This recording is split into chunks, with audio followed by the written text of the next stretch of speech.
नमस्कार बंधुओं, पुष्पांजलि पंचांग में आपका हार्दिक स्वागत है। दीपावली की आपको हार्दिक शुभकामनाएं। आज हम गुरु के मकर राशि में जो संचरण होने वाला है 20 नवंबर 2020 से लेकर के और 5 अप्रैल 2021 के बीच जो 6 महीने की अवधि है, उसमें गुरु महाराज के द्वारा मकर राशि के जातकों के लिए क्या फल मिलेगा, इसका हम वर्णन करते हैं। क्योंकि मकर राशि में गुरु का जो संचरण है वो मकर राशि के जातकों के लिए प्रथम स्थान में संचरण होगा। जिनकी मकर राशि है उनका चंद्रमा मकर राशि 10 नंबर में बैठा रहता है और वहीं पर गुरु महाराज भी विराजमान हो रहे हैं 20 नवंबर 2020 से 5 अप्रैल 2021 के बीच। अब यहाँ पर चूँकि 12 राशि है और पूरा संसार है, मकर राशि बहुत सारे लोगों की होगी, तो उन सभी लोगों का फल एक सा नहीं हो सकता, क्योंकि उनकी जन्म कुंडली में जो गुरु का अष्टक वर्ग है वो सबका अष्टक वर्ग पृथक पृथक होगा। इसलिए हमने एक विशेष विधि अपनाई है जिसमें कि ये जो हम राशिफल बताएंगे वो आपके अनुसार होगा या आपकी कुंडली के अनुसार होगा अथवा नहीं होगा, ये निर्णय आप स्वयं भी ले सकें। इसके लिए हमने मेष राशि का जो वीडियो बनाया है उसमें आपको स्वयं अपना गुरु का अष्टक वर्ग किस प्रकार से निकालते हैं, किस प्रकार से बनाते हैं, वो बता दिया है। तो आप अपने गुरु के अष्टक वर्ग में देखें कि गुरु जो ग्रह है उसके नीचे और मकर जो राशि है 10 नंबर यानी मकर राशि है, उसके सामने आपका 0 अंक लिखा है या 1 अंक लिखा है। यदि 0 अंक लिखा है तो हम जो अभी आगे फल बताएंगे वो बहुत कम प्राप्त होंगे, न्यूनतम प्राप्त होंगे, और यदि 1 अंक लिखा है तो जो भी हम फल बताएंगे वो संपूर्ण शुभ फल प्राप्त होंगे। इस प्रकार से ये जो 12 राशियों का जो राशिफल है वो आपकी पर्टिकुलर कुंडली के लिए हो जाएगा। अब फल का वर्णन करते हैं। प्रथम भाव में जो गुरु का गोचर होता है वो उतना अच्छा नहीं कहा गया है, लेकिन उसकी चूँकि सप्तम भाव पर दृष्टि है जो कि अत्यंत शुभ है, पंचम भाव पर दृष्टि है वो भी अत्यंत शुभ है, और नवम भाव पर जो दृष्टि है वो अत्यंत शुभ है। इस प्रकार से कई क्षेत्रों में ये गुरु का गोचर आपके लिए बहुत अच्छे फल लेकर के आएगा। अब एक एक फल का वर्णन करते हैं। क्योंकि गुरु व्यय भाव के स्वामी हैं और तृतीय भाव के स्वामी हैं और प्रथम भाव में गोचर कर रहे हैं, तो इस समय आपको अपने स्वास्थ्य पर ध्यान देने की अत्यंत आवश्यकता होगी। इसके अलावा और किसी प्रकार की कोई परेशानी नहीं है और स्वास्थ्य के ऊपर थोड़ा बहुत व्यय हो सकता है। अब गुरु की जो सप्तम दृष्टि है वो अपने पार्टनर के ऊपर है, यानी कि आपका जो लाइफ पार्टनर है या आपके जो व्यवसाय के पार्टनर हैं या आपके जो इष्ट मित्र हैं, इनके द्वारा आपको अत्यधिक लाभ प्राप्त होने का योग है। फिर जो पंचम दृष्टि है गुरु की वो पंचम भाव पर है, तो ऐसी इस दृष्टि में आप यदि किसी भी इंस्टीट्यूशन में एडमिशन लेना चाहते हैं, अच्छे इंस्टीट्यूशन में पढ़ाई करना चाहते हैं, तो उसमें एडमिशन आपका आसानी से हो जाएगा। इसके अलावा जो पीएचडी कर रहे हैं उनको जो है आसानी से पीएचडी डिग्री प्राप्त होगी। जो किसी कंपटीशन को फेस करना चाह रहे हैं, यानी कि किसी सर्विस या नौकरी या गवर्नमेंट जॉब या किसी भी जॉब के लिए यदि आप कंपटीशन की तैयारी कर रहे हैं तो उस कंपटीशन में आपको सफलता प्राप्त करने का योग बहुत अच्छा बन रहा है। इसलिए मेहनत करिएगा। आपको इन 6 महीने की जो अवधि है 20 नवंबर से 5 अप्रैल के बीच में, इस अवधि में आपको कंपटीशन में सफलता प्राप्त होने का पूर्ण योग है। इसके अलावा जो विवाह योग्य हैं और विवाह के योग उनके लिए ये यहाँ पर शुभ बन रहा है, और विवाह के साथ साथ में अन्य जो योग हैं जिसमें वो स्वयं अपनी दृष्टि से विवाह करना चाहते हैं, जिसको प्रेम विवाह बोलते हैं, तो वो इस समय पे उनके लिए पॉजिटिव समय चल रहा है। अब नवम दृष्टि की बात करते हैं, तो यहाँ पर भाग्य के स्थान पर भी गुरु महाराज की दृष्टि है, तो आपके भाग्य में वृद्धि होगी।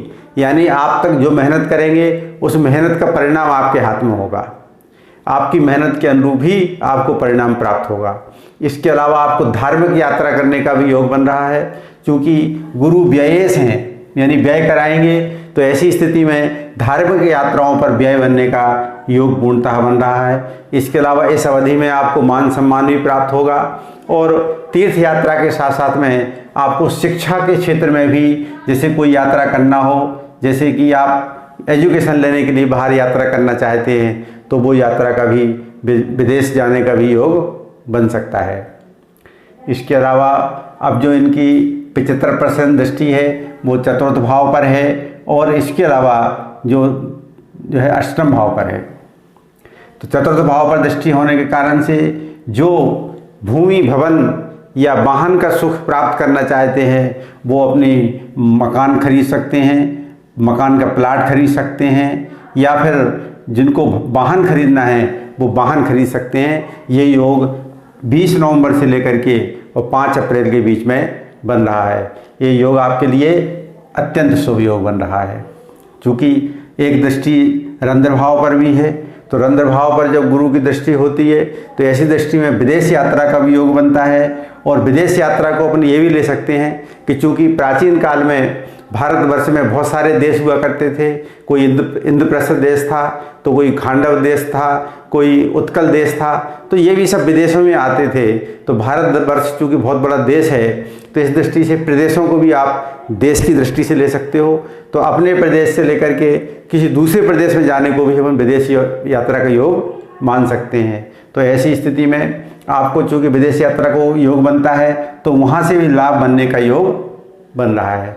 इसके अलावा अष्टम भाव पर अचानक धन लाभ प्राप्त करने का योग भी आपके लिए बहुत अच्छा बना हुआ है। इस प्रकार से प्रिय मित्रों, अभी तक हमने जो आपको बताया है 20 नवंबर से लेकर के 5 अप्रैल के बीच में जो 6 महीने की अवधि है उसका फल बताया है। अब विशेष रूप से ये फल आपको कब प्राप्त होगा ये जानना बहुत आवश्यक है, क्योंकि सूर्यमंडल, अपना जो सौर मंडल है उसमें सूर्य देव राजा हैं। सूर्य के चारों सभी ग्रह चक्कर लगा रहे हैं, तो राजा की आज्ञा यदि होती है तो फल का प्राप्त होना निश्चित है। इसलिए सूर्यदेव आपको जब शुभ होंगे उस समय फिर हमने जो अभी तक फल बताए हैं वो सभी फल प्राप्त होंगे। सूर्यदेव आपके लिए मीन राशि में शुभ होंगे, मिथुन राशि में शुभ होंगे, तुला राशि में शुभ होंगे और वृश्चिक राशि में शुभ होंगे। तो चूँकि ये जो गुरु का गोचर है 6 महीने का, इस अवधि में तुला और वृश्चिक के सूर्य नहीं रहेंगे, अभी षष्ठम भाव मिथुन के सूर्य नहीं रहेंगे, मीन के सूर्य रहेंगे। मीन के सूर्य कब रहेंगे? जब मकर संक्रांति होती है उसके 2 महीने बाद मीन का सूर्य आता है।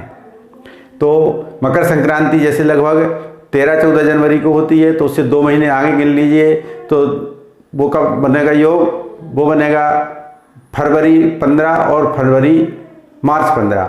तो मार्च 15 से लेकर के 15 मार्च से लेकर के और 15 अप्रैल तक की जो अवधि है इसमें आपको ये फल विशेष रूप से प्राप्त होंगे।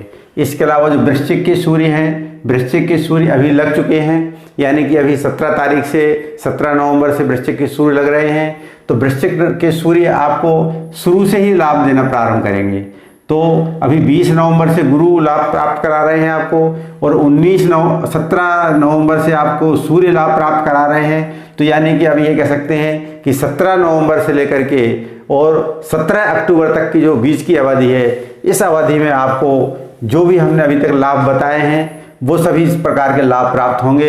जैसे कि ज़मीन का लाभ प्राप्त होगा, वाहन का प्राप्त लाभ होगा, इसके अलावा आपको एजुकेशन का लाभ प्राप्त होगा, इसके अलावा पार्टनर से लाभ प्राप्त होगा, भाग्य में वृद्धि होगी। ये सब कार्य आपको अभी नवंबर के महीने से ही प्रारंभ हो जाएंगे और नवंबर से लेकर के दिसंबर, और उसके अलावा जब सूर्य मीन के रहेंगे यानी 15 मार्च से लेकर 15 अप्रैल के बीच में, ये 2 महीने आपके लिए इन 6 महीने में सबसे श्रेष्ठ है। अब चूँकि इस समय हमने केवल गुरु का फल बताया है, इसके अलावा गुरु महाराज के साथ इसमें शनि बैठे हुए हैं। शनि चूँकि स्वक्षेत्री हैं, अपने ही घर में हैं, क्योंकि शनि महाराज की मकर राशि होती है, तो जो अपने घर में बैठा रहता है वो परम शांत अवस्था में रहता है। तो शनि महाराज आपकी यहाँ पर लग्न में शुभ है। भले ही 7.5 शनि चल रहे हैं, लेकिन चूंकि स्वक्षेत्री हैं तो आपको जो है स्वास्थ्य का लाभ कराएंगे। तो यहाँ पर गुरु यदि मान लो स्वास्थ्य को कमजोर कर रहे हैं तो शनि महाराज यहाँ पर स्वास्थ्य का लाभ कराएंगे, क्योंकि स्वक्षेत्री होकर के आपकी लग्न में बैठे हुए हैं। इसके अलावा शनि महाराज की दृष्टि सप्तम भाव पर भी है, और चूंकि शनि स्वक्षेत्री हैं, वैसे शनि महाराज जहाँ भी देखते हैं वहाँ नुकसान करते हैं, लेकिन यहाँ पर शनि महाराज नुकसान नहीं करेंगे, कारण कि वो अपने घर में हैं, और जब स्वक्षेत्री ग्रह होता है तो वो कभी भी अशुभ फल नहीं देता है। तो ऐसी स्थिति में आपको शनि महाराज का भी शुभ फल प्राप्त होगा। हालांकि शनि महाराज का हम वीडियो अलग से बनाएंगे और पूर्ण विवेचन करेंगे, लेकिन चूंकि गुरु के साथ में शनि महाराज बैठे हुए हैं, इसलिए हमने संक्षिप्त में शनि महाराज का भी फल आपको बताया है। एक बार पुनः स्मरण करा देते हैं कि आपका ये वर्ष बहुत अच्छा है, या मान लीजिए कि 6 महीने की अवधि बहुत अच्छी है। इन 6 महीने में भी 2 महीने की अवधि बहुत अच्छी है, जो हमने अभी आपको पहले बताई है। इस प्रकार से आप गुरु महाराज का जो है चाहें तो जाप कर सकते हैं, पीला दान कर सकते हैं, तो जो थोड़ा बहुत अशुभ फल है वो उसका भी शमन हो जाएगा। गुरु के जो दान हैं मुख्य रूप से पीले दान हैं, जैसे पीले वस्त्र दान करना, इसके अलावा चना की दाल का दान करना, मंदिर में आप चना की दाल दान कर आइएगा, या हल्दी का दान करने पर भी गुरु महाराज प्रसन्न होते हैं। इसके अलावा केले का वृक्ष का यदि पूजन कर सकते हो गुरुवार के दिन तो वो भी अति उत्तम है। तो उससे क्या होगा कि जो गुरु महाराज के थोड़े बहुत अशुभ फल हैं वो आपको प्राप्त नहीं होंगे, वैसे शुभ फल की प्रधानता यहाँ पर अधिक दिखाई दे रही है। इस प्रकार से प्रिय मित्रों, हमने आपको गुरु महाराज के मकर राशि में संचरण का मकर राशि के जातकों के लिए फल कहा है। एक बार पुनः स्मरण कराना चाहते हैं कि आप अपने गुरु का अष्टक वर्ग अवश्य देख लें। उस गुरु के अष्टक वर्ग में आप ये देखें कि गुरु के नीचे और मकर राशि के सामने अंक कितना लिखा है। यदि 0 अंक लिखा है तो हमने जो अच्छे अच्छे फल बताए हैं ये फल बहुत कम प्राप्त होंगे।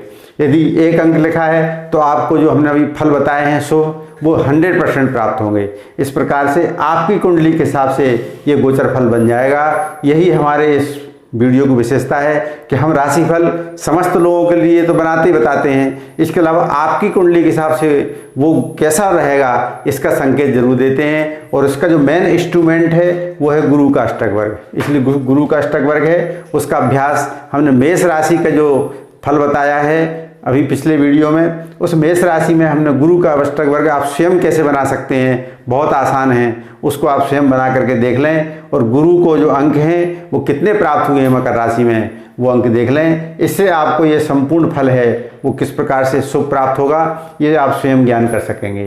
अब मित्रों, आपको दिवाली की एक बार पुनः शुभकामनाएं। नमस्कार, जय राम जी की।